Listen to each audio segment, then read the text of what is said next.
ભરૂચ જિલ્લામાં 13/12/2025ના રોજ ઇમોરલ ટ્રાફિકિંગની કલમ 143 3-4, ત્યારબાદ આઈપીસી બીએનએસની કલમ 143 1D 1F 2 143 3 144 2 236 2 3 338 336 340 તથા 54 મુજબની કલમ હેઠળ ગુનો દાખલ થયેલ, જેમાં 11 જેટલી બાંગ્લાદેશી મહિલાઓને રેસ્ક્યુ કરવામાં આવેલ તથા 4 જેટલા આરોપીઓ, જે પૈકી 1 બાંગ્લાદેશી અને 3 ભારતીય વિરુદ્ધ ગુનો દાખલ કરવામાં આવેલ. ત્યારબાદ આ ગુના અંતર્ગત તેનું એમાં ઇમિગ્રેશન એન્ડ ફોરેનર્સ એક્ટની કલમનું પણ એડ કરવામાં આવેલ. આ અંતર્ગત ભરૂચ જિલ્લામાં તથા આજુબાજુમાં ક્યાંય પણ આ પ્રકારના બાંગ્લાદેશીનું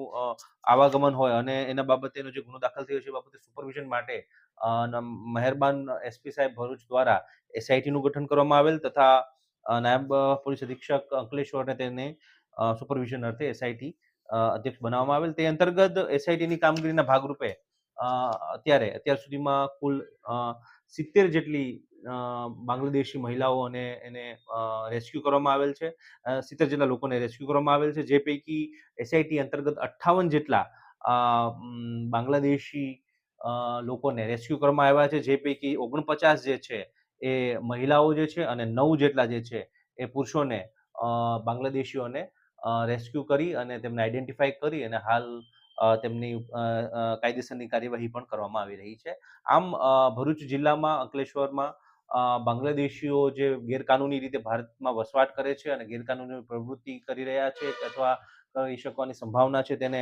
આઈડેન્ટિફાઈ કરી તેમને રાઉન્ડ અપ કરવાની તથા તે અન્વયેની એમને રિપોર્ટ કરવા માટેની રેસ્ક્યુ કરવાની કામગીરીમાં ભરૂચ પોલીસને ખૂબ મોટી સફળતા હાંસલ મળી છે. આમાં પોલીસ છે એ આગળની પણ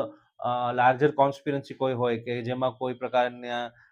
નાણાકીય લેવડ દેવડ કે અન્ય કોઈ ગેરકાનૂની પ્રવૃત્તિમાં આ લોકો ઈસમો સામેલ છે કે કેમ અને એ લોકોનું કોઈ નેટવર્ક છે કે નહીં તે બાબતેની પણ સઘન તપાસ પોલીસ કરી રહી છે અને ભવિષ્યમાં પણ ચાલુ છે.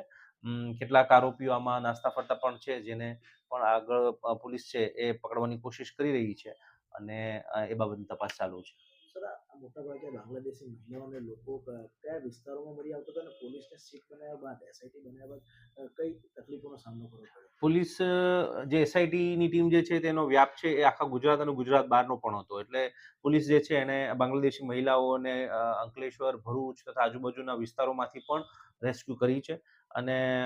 જે મુખ્યત્વે તે અલગ અલગ કામથી અહીં ગેરકાનૂની રીતે ભારતમાં આવતા હોય છે તેવું ધ્યાનમાં આવેલ છે.